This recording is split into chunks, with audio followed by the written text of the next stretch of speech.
What's up guys? Nandito tayo ngayon sa San Remigio, Cebu, no? Isang beach resort dito. Ito ang kanilang ano.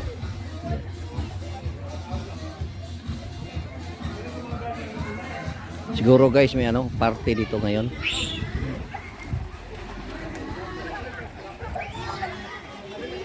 Ang ganda talaga guys, no? Northern part ito ng Cebu, no? San Remigio. No, ang kanilang beach guys, ano? Pero isipin mo guys, nandito ito sa malapit sa kanilang ano, poblasyon ito. Malapit sa town proper ng San Remigio. Pero maganda pa rin ang kanilang beach, no? Maputi ang kanilang ano, buhangin. So guys, marami ang naliligo.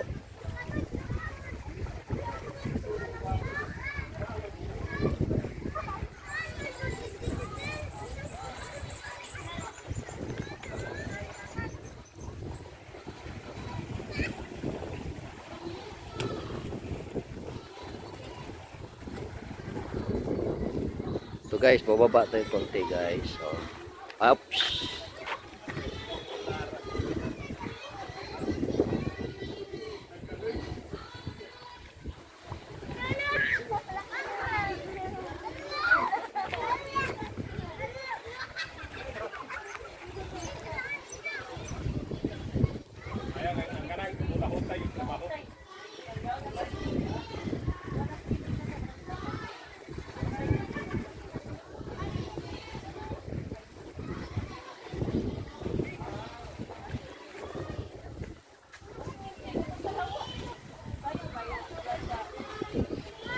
So guys, bababa tayo guys. Okay.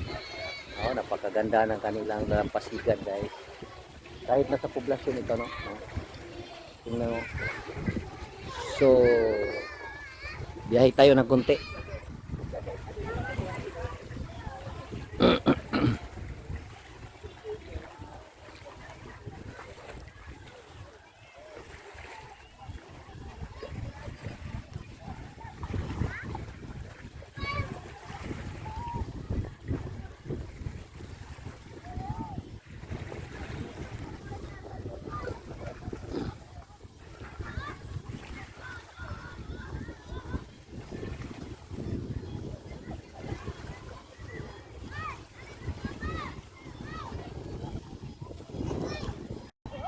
May poblasyon to guys, pero napakalinis ng kanilang ano, baybayin at napaka ano, maputi ang kanilang buhangin, no? Tingnan mo guys.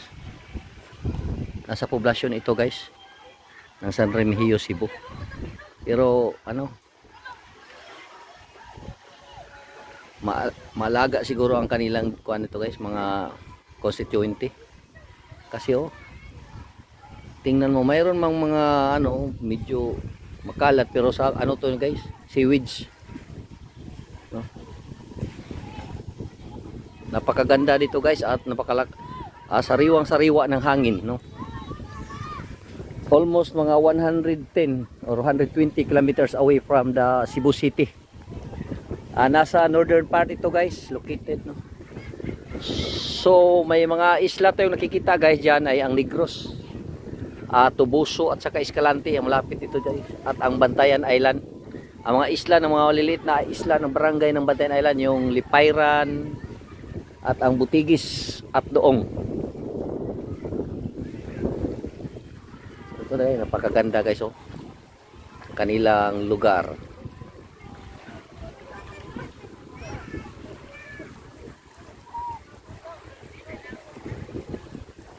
Maraming naliligo guys, oh.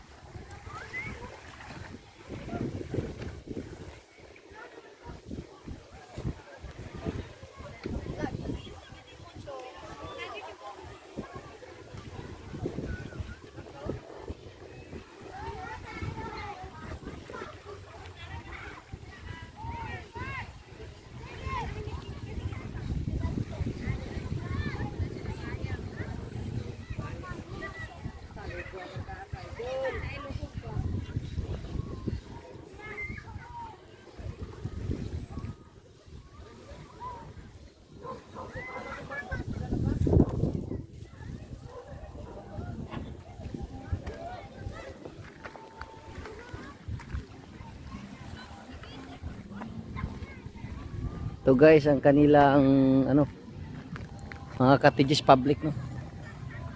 Mayroong ihaw-ihaw dito guys.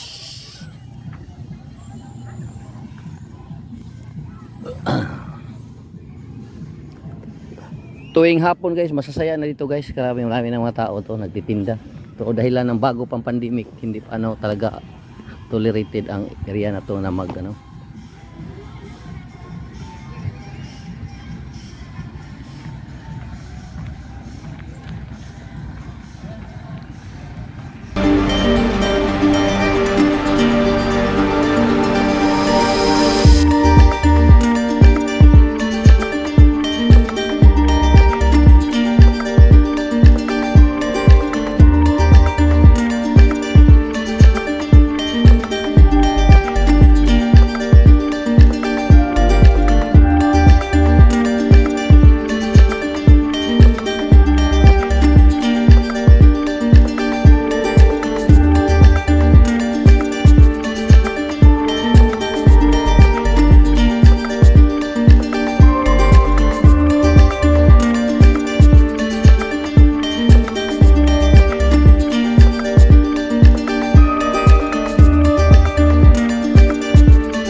Ito naman guys ang kanilang simbahan. Ang lumang simbahan ng San Remigio. Dito na portion ito guys, dito talaga. Nasa ilalim ito guys. Ang may mga hukay dito na bago lang na-discover, mga ilang taon lang. Ano to? Maybe mga 500 years ago dito inilibing ang mga bangkay na kukuha dito at saka ano, may mga puteri. Lalagyan ng mga bungo at mga alahas na kukuha dito. So ito guys ang lumang simbahan. Alam mo guys, ito ang entrance talaga noon. Paggawa, tingnan mo. Pero ngayon ito na ang likurang bahagi ng simbahan. Iwan ko kung ano ang talaga ang ano ang kanilang rason o ano talaga ang dahilan kung bakit ipinapalit. Naging likuran na ito ngayon. Sinira na ang entrance talaga. Ang entrance talaga ng simbahan. Ito talaga ang entrance. Pero ngayon hindi na, ito na ang likurang bahagi. So sabayan niyo ko guys, pupuntahan natin ang bahagi na ito ngayon. Mayroong tirik ng kandila guys. Lumang simbahan ng San Remigio, Cebu.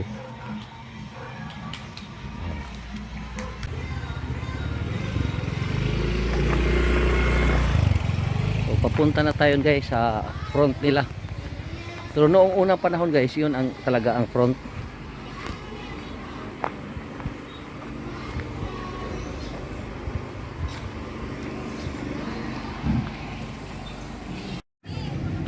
So guys, ito na guys no, ang simbahan ng San Juan Nepomuceno Parish sa San Remigio, Cebu.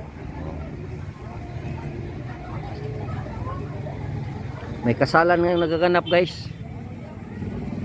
O tingnan mo guys, ang maraming ano, maraming mga paniki nasa ibabaw ng kampanaryo. Nakakabit. Pag titingnan mo guys, napakaraming paniki.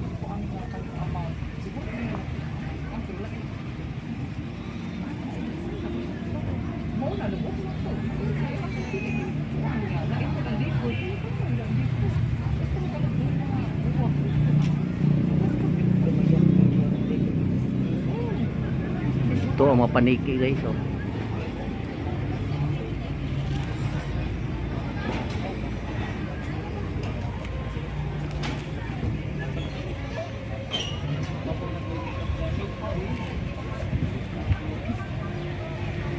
No guys, no?